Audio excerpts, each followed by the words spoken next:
É um momento decisivo, na verdade, na vida dos discípulos. Está chegando ao fim esse tempo de Jesus com eles. Logo, logo, 4 semanas mais tarde, quem sabe, algo assim, 3, 4 semanas, eles estão ali em Jerusalém, vem a Páscoa, Jesus vai dar a sua vida na cruz, e glorificado seja Deus, né? Ele ressuscita no 3º dia também. Mas é um momento muito importante aqui, na vida desses que ele chama de discípulos, de seguidores dele, para que eles entendam o que significa ser um discípulo de Jesus. O tema da campanha de missões, o tema de missões, na verdade o tema da nossa denominação esse ano é fazendo discípulos. Inclusive nós temos uma revista, pelo menos uma para cada família, depois do culto aqui. O ano passado vocês foram os últimos a receber a revista, né? Agora eu estou tentando me redimir aqui, né? E vocês vão ser os primeiros, porque foi impresso essa semana que passou aí. Então, vocês vão receber essa revista de missões. E o tema que nós temos escolhido para esse ano é justamente fazendo discípulos, indo, batizando, ensinando. Aquilo que nós cantamos no 2º louvor aqui, né? Nós, os trabalhadores. Não, foi o 3º, né? 3º louvor. Fazendo discípulos. Vocês vão encontrar aqui vários artigos, como ser discípulo, por exemplo, no mercado de trabalho. Como ser discípulo em relação às pessoas que ainda não conhecem a Cristo. Como ser um discípulo de Jesus usando o esporte.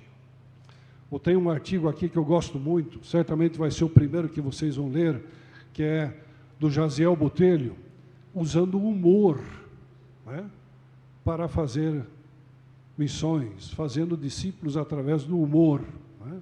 Tem uma Chaves aqui, depois vocês dão uma olhada aí. Nossa revista parece de quadrinhos, agora tem até desenho aqui assim. Mas a ideia é justamente essa, em todos os momentos, fazendo discípulos de diferentes formas.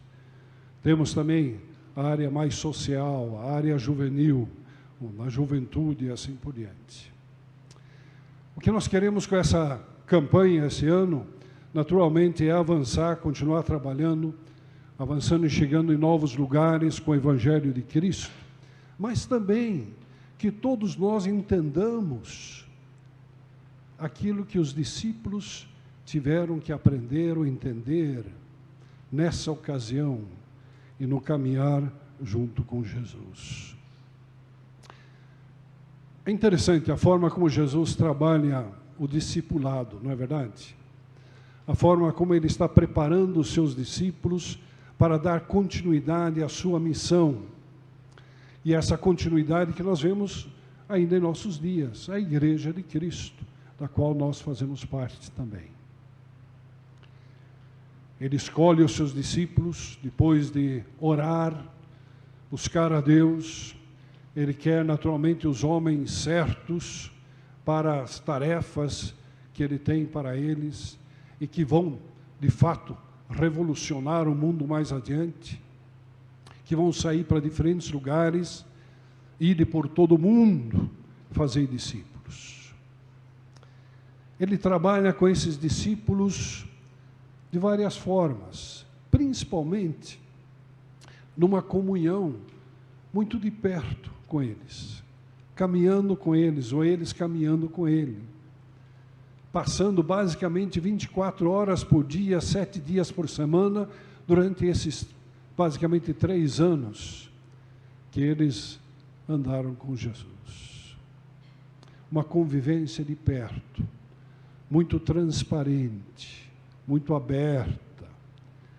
Eles viram Jesus cansado, eles viram Jesus dormindo, eles viram Jesus comendo, eles viram Jesus irritado, mas também viram Jesus pregando, tendo compaixão, como nós cantamos aqui, curando, ensinando.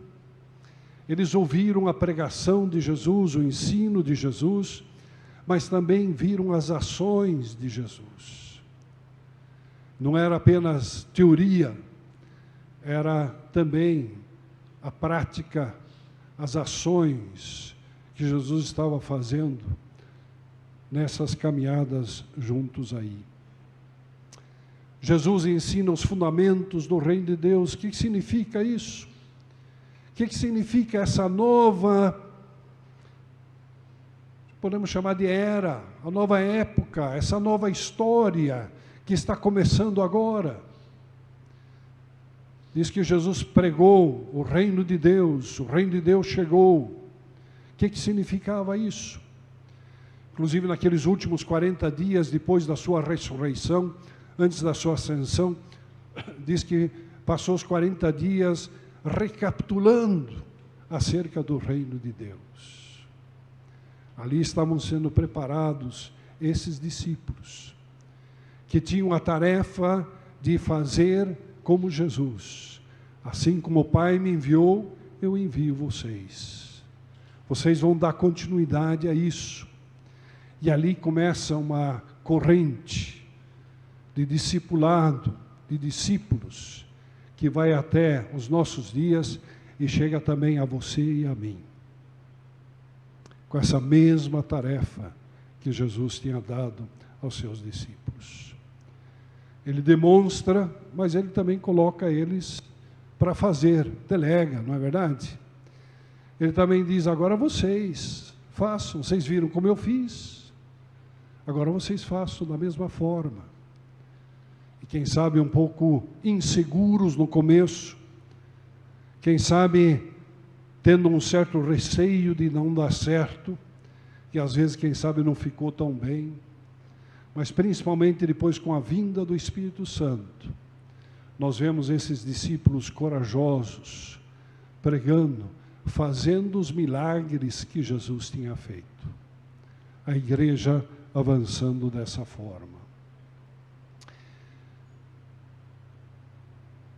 É o modelo que Jesus nos dá de fazer discípulos. Nós colocamos como tema, fazendo discípulos. E o gerúndio que nós temos em português, que não tem em todas as línguas, não, ele é muito rico, né? Eu acho que Deus tem que ser brasileiro mesmo, né, para ter inventado esse gerúndio aí para nós. Nem Portugal usa muito, é mais aqui nós aqui no Brasil mesmo. E ao invés de colocarmos a frase fazei discípulos, que é o que o texto bíblico diz, nós decidimos colocar fazendo discípulos. Indo, e aí está correto com o texto, né? Indo, batizando e ensinando. Por quê? Porque trata-se de um processo, né? É claro que tem a ordem, ir. Na verdade, o ir está no indo, está no gerúndio, mas tem a ordem de fazer discípulos. O outro texto de Marcos diz, ir e pregar o evangelho em toda a criatura, aí é ordem, muito clara também.